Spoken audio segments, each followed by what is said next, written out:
This is your fault, Internet land. The reason that this thing exists is entirely because of your crazy SUV love affair that's happening right now. You see, Rolls-Royce discovered that you were parking an SUV next to your Phantom or your Dawn or your Ghost. And they found out that this SUV was either maybe a Mercedes-Benz, maybe a Land Rover, God forbid it was an Escalade. And they thought to themselves, you know what? That's just not acceptable. That should be another Rolls-Royce next to your Rolls-Royce. And so they've built this. This is the 2019 Rolls-Royce Cullinan. It's the first SUV ever from the Rolls-Royce brand, and it is pretty much as extraordinary as you might think it is.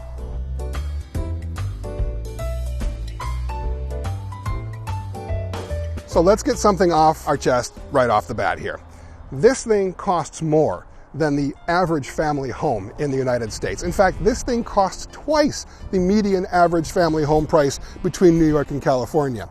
Now, it starts at about $325,000, but if you get one just like this, which is fully optioned and loaded to the gills, it actually comes in at $420,000, which is actually twice what you would pay for a really nice family home.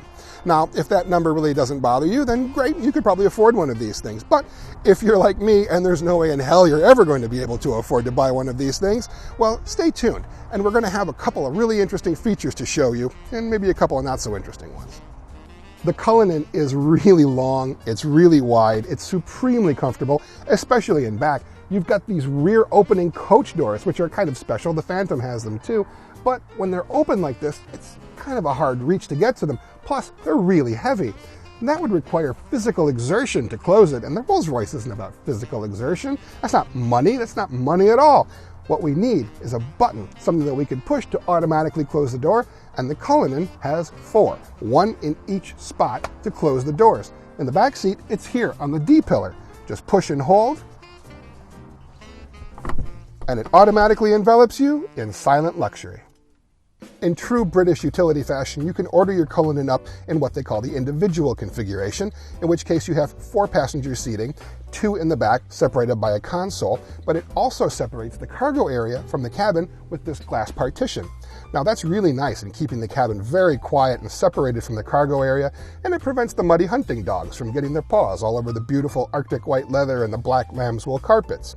Now, if you absolutely have to have a 5-passenger SUV, you can order the back in what they call the lounge configuration, and it gets rid of this console. But if you do that, you're going to miss out on a couple of things, such as your lovely whiskey decanter and tumblers, and also your champagne fridge, complete with Rolls-Royce flutes.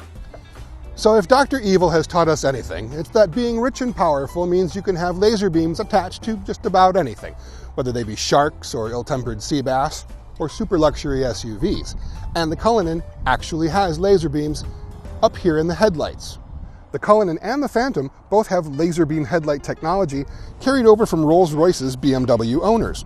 The low beams are LEDs and operate below certain speeds, but when the traffic clears and the road gets dark, the adaptive laser high beams kick in. They enable you to see up to 650 yards down the road, nearly 2,000 feet or just over 1/3 of a mile. And they're not like traditional low-beam, high-beam headlights. They kind of flow and adapt to the constantly changing conditions. One of the best things about the Cullinan is the way it rides. It is so smooth. It is so quiet. Potholes? I remember potholes. And, railroad crossings? Didn't feel a thing. It's like it wasn't even there. The ride of the Cullinan is absolutely superior to just about anything I've ever driven. It kind of feels like a 60s or 70s car in that regard, and then it just floats along. But it's got better body control than anything, frankly, I've ever driven with a ride like this. It truly is exceptional. How can so many cylinders make such little noise? It's a 6.75-liter V12 twin-turbocharged engine, and it makes ungodly power, but it's so absolutely smooth. It's like driving an electric car. They've done an amazing job making this just a serene, calm experience. The only thing nerve-wracking about it is you're worried that something's going to hit it or ding it or scratch it, and after you've paid that much money for it, that's the last thing you want. So you've arrived at the equestrian event, or maybe the Catalina wine mixer, and there's just no more room in the luxury skybox, but you know what? The Cullinan has you covered. This is called the viewing suite. Push a button on your open tailgate and this slides out. A 2-seat leather-covered tailgate bench with a cocktail table.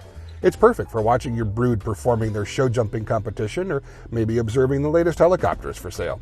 I mean, come on, it's not like we're going to be grilling brats and tossing a pigskin at the Lions pregame parking lot tailgate party, are we? I mean, peasants. But as amazing as this really expensive SUV is, it's not perfect. There are still a few things that annoy me about the Rolls-Royce Cullinan. One of the things is this key fob. This really feels kind of cheap. Yes, it's done in the same turquoise leather that the interior accent is done in, which is just Italian for turquoise. But it feels so ordinary. It feels so plain. There's only a couple of buttons on the thing. It doesn't have any heft to it. I mean, if you're spending this kind of money on a vehicle like this, I want this to be just as much jewelry as some of these interior pieces are. And this thing really doesn't feel any more special than you get in a Subaru Crosstrek. One thing I find actually really kind of ordinary about the Cullinan is the multimedia system. If you're familiar with BMW systems at all, you're going to find this one very familiar as well. It is basically the BMW system. Now, BMW owns Rolls-Royce, so it does make sense that you'd see some kinds of parts sharing, and this is one of the areas where you don't really want to reinvent the wheel, even though there is a click wheel or a touchscreen. However, it works pretty well. It looks fairly plain, but it's easy to use. So, I know what? I'm going to let them go with this one. Why on earth would they replace the beautiful, bejeweled gauges in the Rolls-Royce vehicles with these boring digital screens? The car is supposed to be about artistry and motion, but these are gray and they're boring and they're plain. There's so many nods to tradition in the Cullinan, like the wonky climate-controlled temperature sliders instead of an actual automatic climate temperature number, or the push-pull sliders for the vent controls. Making the thing you look at most in the vehicle into something so mundane is really kind of a shame. But these are minor quibbles in what is an extraordinary achievement from Rolls-Royce. This thing is quite unlike anything I've ever driven. It is smooth, it is fast, and anything you might read about it sharing some history or some parts with BMW, quite frankly, isn't important.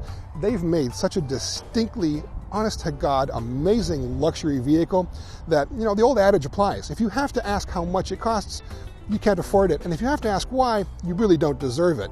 This thing is deserving of the praise and the price. And if you'd like to learn more about the new Rolls-Royce Cullinan, you can look everything up on Cars.com.